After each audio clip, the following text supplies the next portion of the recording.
코스피가 마침내 9,000선을 돌파했습니다. 장중 돌파로 끝난 것도 아닙니다. 종가 기준으로도 9,000선 위에서 마감했습니다. 코스피 9,063.84. 한국 증시 역사에 새로운 숫자가 등장했습니다.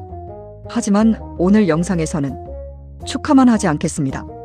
코스피가 9,000을 넘었는데도 내가 가진 종목은 왜 떨어졌는지, 지수는 사상 최고치인데 왜 체감 수익률은 낮은지, 그 이유를 정확하게 살펴보겠습니다. 핵심은 두 기업입니다. 삼성전자 그리고 SK하이닉스입니다. 두 기업의 시가총액을 합하면 코스피 전체의 절반을 훌쩍 넘습니다. 약 54%입니다. 쉽게 말하면 코스피라는 거대한 시장의 절반 이상이 두 기업에 달려있다는 뜻입니다. 두 기업이 오르면 코스피가 강하게 오릅니다. 두 기업이 흔들리면 지수 전체가 흔들릴 수 있습니다. 코스피 9,000은 한국 기업 전체가 고르게 오른 결과일까요? 아니면 반도체 두 종목이 만든 거대한 착시일까요? 오늘은 코스피 9,000 돌파의 의미와 삼성전자 SK하이닉스 쏠림 현상을 차분하게 분석하겠습니다. 먼저 오늘 시장부터 보겠습니다. 코스피는 전 거래일보다 2.25% 오른 9,063.84로 마감했습니다. 장중에는 9,106선까지 올라갔습니다. 지난달 8,000선을 돌파한 이후 22거래일 만에 또 하나의 1,000단위 벽을 넘었습니다. 올해 초와 비교하면 코스피는 115% 넘게 올랐습니다. 불과 반년이 지나기도 전에 지수가 2배 이상 오른 겁니다. 이 정도 속도는 세계 주요 증시와 비교해도 매우 이례적입니다. 오늘 상승의 중심에도 반도체가 있었습니다. 삼성전자는 36만 2,500원으로 마감했습니다. 하루 상승률은 4.62%였습니다. SK하이닉스는 268만 5천원으로 마감했습니다. 하루 만에 6.51% 올랐습니다. 두 기업 모두 사상 최고가를 다시 썼습니다. 오늘 코스피가 199포인트 넘게 오른 배경에는 반도체 대형주의 급등이 있었습니다. 그렇다면 코스피는 왜 이렇게 빠르게 올라왔을까요? 첫 번째 이유는 인공지능 반도체 슈퍼사이클입니다. 현재 세계 빅테크 기업들은 인공지능 데이터 센터에 막대한 자금을 투자하고 있습니다. 인공지능 서버에는 일반 서버보다 훨씬 많은 고성능 메모리가 들어갑니다. 특히 중요한 제품이 HBM입니다. 고대 역폭 메모리라고 부릅니다. 수많은 데이터를 빠르게 주고받을 수 있도록 만든 인공지능용 핵심 메모리입니다. SK하이닉스는 HBM 시장에서 앞서 나가고 있습니다. 삼성전자도 차세대 HBM과 메모리 생산 확대를 통해 격차를 좁히고 있습니다. 인공지능 투자가 확대될수록 두 기업의 매출과 이익도 늘어날 것이라는 기대가 커졌습니다. 과거의 반도체 상승은 단순한 경기 회복 기대가 중심이었습니다. 이번 상승은 다릅니다. 인공지능이라는 새로운 산업 구조가 만들어지고 있습니다. 메모리 공급이 부족해지고 있습니다. 제품 가격이 오르고 있습니다. 장기 공급 계약도 확대되고 있습니다. 그래서 시장에서는 이번 반도체 호황이 과거보다 길게 이어질 수 있다는 기대가 나오고 있습니다. 두 번째 이유는 실적 전망입니다. 주가는 결국 기업이 벌어들이는 돈을 따라갑니다. 삼성전자와 SK하이닉스의 이익 전망이 계속 올라가면서 주가도 함께 재평가됐습니다. 올해 들어 삼성전자 주가는 약 202% 올랐습니다. SK하이닉스는 약 312% 상승했습니다. 단순히 주가만 오른 것이 아닙니다. 시장에서는 두 기업이 코스피 전체 이익 증가의 상당 부분을 책임질 것으로 보고 있습니다. 일부 증권업계 추정에서는 삼성전자와 SK하이닉스의 합산 순이익이 코스피 전체 순이익 전망의 70% 이상을 차지할 수 있다는 분석도 나왔습니다. 이 수치가 맞는다면 시가총액 비중이 54%라는 이유만으로 무조건 거품이라고 단정하기는 어렵습니다. 두 기업이 시장 이익의 대부분을 벌어들인다면 큰 비중을 차지하는 것은 어느 정도 자연스러운 결과이기 때문입니다. 하지만 여기에는 중요한 조건이 붙습니다. 예상한 이익이 실제로 나와야 합니다. 인공지능 투자가 계속돼야 합니다. 메모리 가격도 유지돼야 합니다. HBM 경쟁력도 지켜야 합니다. 이 가운데 하나라도 흔들리면 높아진 기대가 빠르게 되돌아갈 수 있습니다. 세 번째 이유는 개인 투자자의 강한 매수입니다. 올해 들어 개인 투자자는 유가증권 시장에서 73조 원 이상을 순매수했습니다. 반대로 외국인은 120조 원 넘게 순매도한 것으로 집계됐습니다.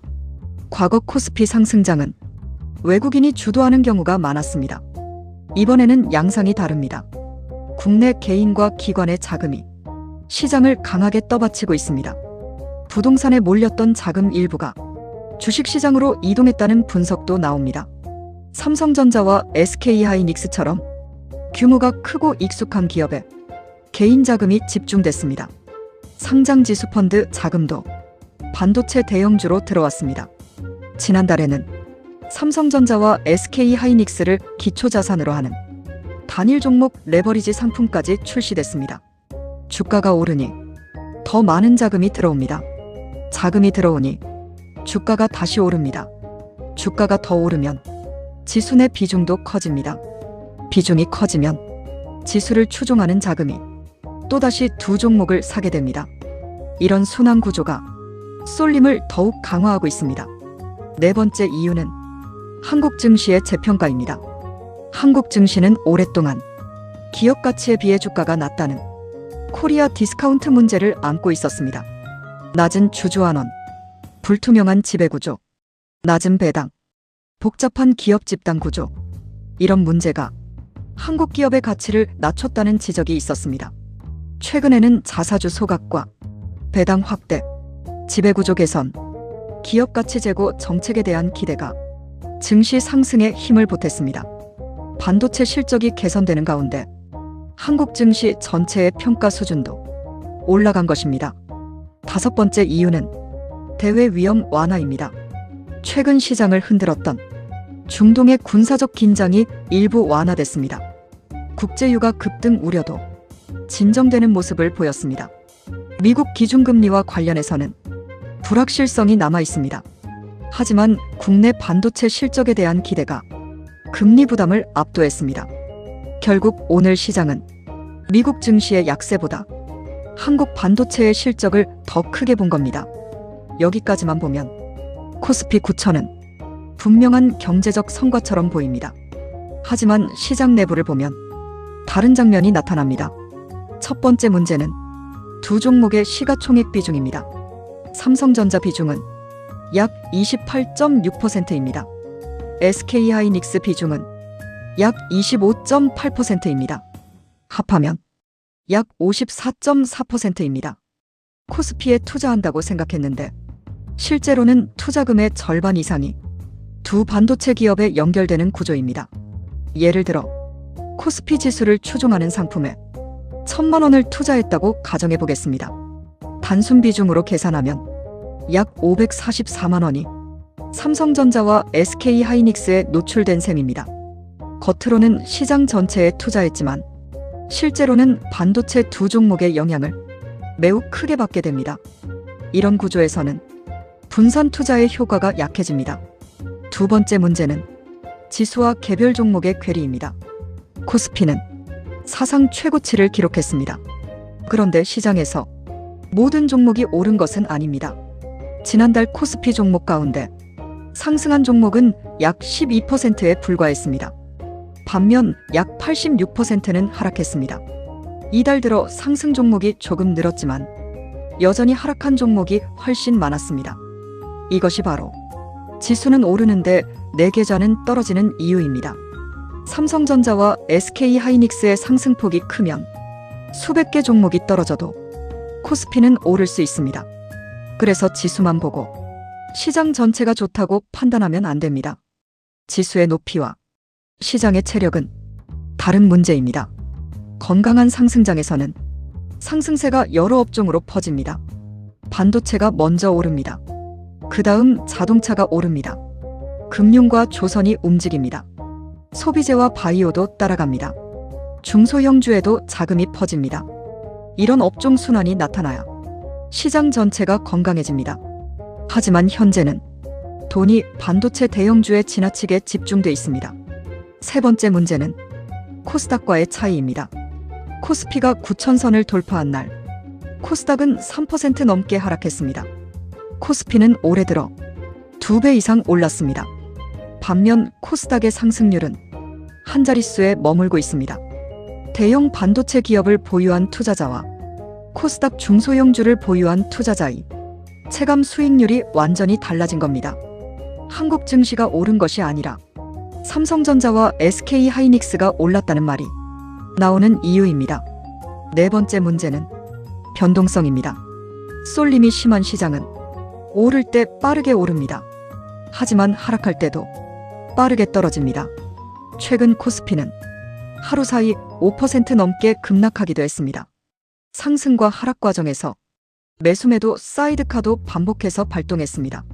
삼성전자와 SK하이닉스가 코스피의 절반 이상을 차지하면 두 종목의 작은 변화가 지수에는 큰 충격으로 나타납니다. 두 종목이 각각 5% 하락한다고 가정해 보겠습니다. 다른 종목이 모두 움직이지 않아도 코스피 전체에는 약 2.7%의 하락 압력이 생길 수 있습니다. 여기에 다른 대형주까지 떨어지면 지수 낙폭은 더 커집니다.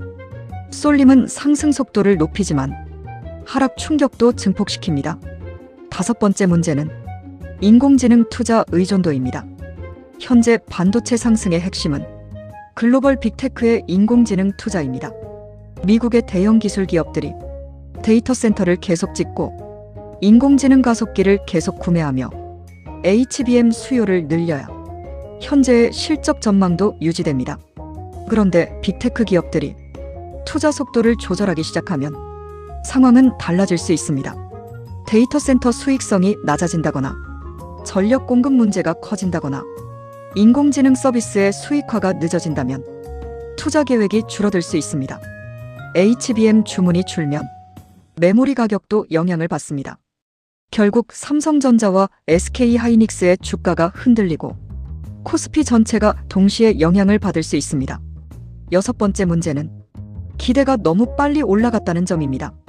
주가는 현재 실적이 아니라 미래 실적을 먼저 반영합니다. 좋은 뉴스가 나오기 전에 오르고 실제 뉴스가 발표될 때는 차익 실현 매물이 나오는 경우도 많습니다. 삼성전자와 SK하이닉스는 올해 이미 수백 % 상승했습니다. 기업의 실적이 좋아지는 것과 주가가 매일 오르는 것은 같은 말이 아닙니다. 좋은 기업도 너무 빠르게 오르면 조정을 받습니다. 실적이 예상보다 조금만 낮아도 시장에서는 실망으로 받아들일 수 있습니다. 따라서 지금부터는 좋은 기업인지 여부보다 높아진 기대를 계속 충족할 수 있는지가 중요합니다. 그렇다면 반도체 쏠림은 무조건 위험한 것일까요? 그렇게 단순하게 볼 수도 없습니다. 미국 증시도 소수 빅테크 기업이 지수 상승을 이끄는 경우가 많습니다. 엔비디아, 마이크로소프트, 애플, 아마존, 알파벳 같은 기업의 비중이 커진 적이 있습니다. 산업의 중심이 인공지능으로 이동하는 과정에서는 경쟁력이 강한 기업으로 자금이 몰릴 수 있습니다. 한국 산업 구조에서 삼성전자와 SK하이닉스의 경쟁력이 압도적으로 높은 것도 사실입니다. 수출, 설비 투자, 고용, 연구개발, 기업 이익에서 두 기업이 차지하는 비중이 큽니다. 따라서 반도체가 지수를 끌어올리는 것 자체를 비정상이라고 볼 수는 없습니다. 문제는 속도와 비중입니다. 두 기업의 이익 전망이 계속 올라가면서 비중이 커진 것이라면 상승의 근거가 있습니다. 하지만 레버리지 자금과 추격 매수만으로 비중이 커진다면 시장 충격에 취약해집니다. 결국 쏠림의 위험을 판단하려면 주가만 볼 것이 아니라 실적을 함께 봐야 합니다. 앞으로 확인해야 할 첫 번째 지표는 영업이익 전망입니다. 삼성전자와 SK하이닉스의 분기 영업이익 예상치가 계속 올라가는지 봐야 합니다. 주가는 오르는데 이익 전망이 멈춘다면 과열 가능성이 높아집니다. 반대로 주가와 함께 이익 전망도 빠르게 올라간다면 상승의 근거가 유지되는 겁니다. 두 번째 지표는 메모리 가격입니다. 디램과 낸드 가격, HBM 공급 가격, 장기 계약 조건을 확인해야 합니다. 메모리 가격이 계속 오르면 반도체 기업의 이익도 늘어납니다.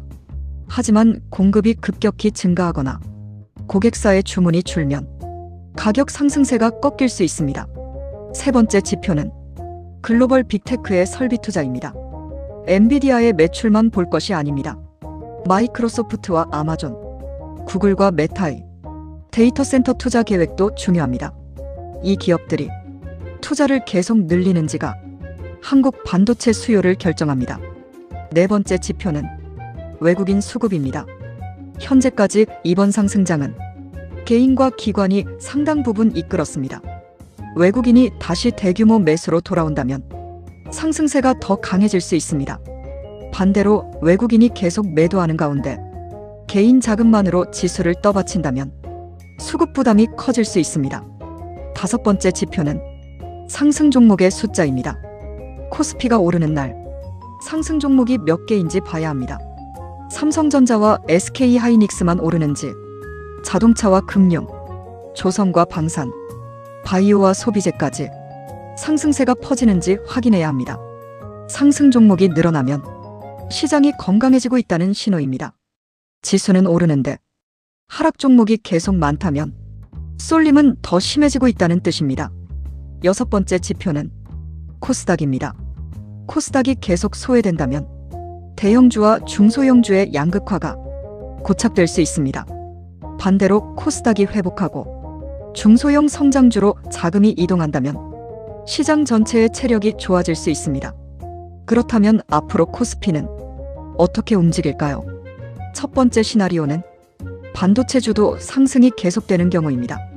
인공지능 투자가 확대되고 HBM 가격이 강세를 유지하며 삼성전자와 SK하이닉스의 실적 전망이 계속 올라가는 경우입니다. 이 경우 시장에서는 코스피 1만 전망이 더 강해질 수 있습니다. 일부 증권사들은 이미 코스피 1만 이상을 전망하고 있습니다. 다만 9천에서 1만으로 가는 과정도 직선으로 이어지지는 않을 겁니다. 급등과 급락이 반복될 가능성이 큽니다. 두 번째 시나리오는 건강한 순환매입니다. 삼성전자와 SK하이닉스가 잠시 쉬는 동안 자동차와 조선, 금융과 지주회사, 바이오와 내수주로 자금이 이동하는 경우입니다. 이것이 시장에는 가장 좋은 시나리오입니다. 코스피가 크게 오르지 않더라도 상승 종목이 많아질 수 있습니다. 개인 투자자의 체감 수익률도 높아질 수 있습니다.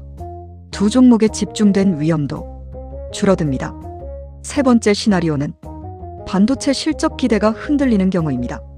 빅테크의 인공지능 투자가 둔화되거나 HBM 공급 경쟁이 심해지거나 메모리 가격이 떨어지거나 미국의 금리와 지정학적 위험이 커지는 경우입니다. 이때는 삼성전자와 SK하이닉스의 조정이 코스피 전체 하락으로 연결될 수 있습니다. 특히 레버리지 상품과 단기 추격 자금이 많이 들어온 상황에서는 조정 속도가 매우 빨라질 수 있습니다. 코스피 9천을 바라보는 정부와 정치권의 시선도 중요합니다. 정부와 여당은 자본시장 정상화와 기업가치 제고 정책의 성과로 설명할 수 있습니다. 주식시장 상승은 소비심리에도 긍정적인 영향을 줄 수 있습니다. 퇴직연금과 국민연금, 개인 투자자의 금융자산도 증가할 수 있습니다. 하지만 시장 상승의 혜택이 일부 대형주 투자자에게만 집중되면 정책적 성과를 체감하기 어렵습니다. 코스피는 2배가 됐는데 중소형주는 떨어졌다면 많은 개인 투자자는 상승장을 체감하지 못합니다. 정부가 진짜 자본시장 성과를 내려면 코스피 숫자만 높이는 것으로는 부족합니다. 중소기업도 성장해야 합니다. 코스닥도 살아나야 합니다. 부실기업은 정리하되 성장기업에는 자금이 공급돼야 합니다. 주주환원도 대기업뿐 아니라 시장 전체로 확산돼야 합니다. 이번 코스피 9천은 한국 경제의 좋은 신호인 동시에 산업 집중도의 현실을 보여줍니다. 한국 경제는 세계 최고 수준의 반도체 경쟁력을 갖고 있습니다. 하지만 반도체 의존도가 너무 높습니다. 수출도 반도체에 의존합니다. 기업 이익도 반도체에 의존합니다. 이제 주식시장까지 두 반도체 기업에 크게 의존하고 있습니다. 반도체가 잘 될 때는 강력한 장점입니다. 반도체가 흔들릴 때는 한국 경제 전체의 약점이 될 수 있습니다. 그래서 코스피 9천 이후의 과제는 두 기업을 끌어내리는 것이 아닙니다. 다른 기업을 함께 키우는 것입니다. 자동차와 조선, 바이오와 로봇, 인공지능 소프트웨어, 에너지와 방산, 콘텐츠와 소비재까지 새로운 대형 기업이 나와야 합니다. 삼성전자와 SK하이닉스의 비중이 주가 하락으로 줄어드는 것이 아니라 다른 기업이 성장하면서 자연스럽게 줄어드는 것이 가장 좋은 모습입니다. 개인 투자자에게도 중요한 교훈이 있습니다.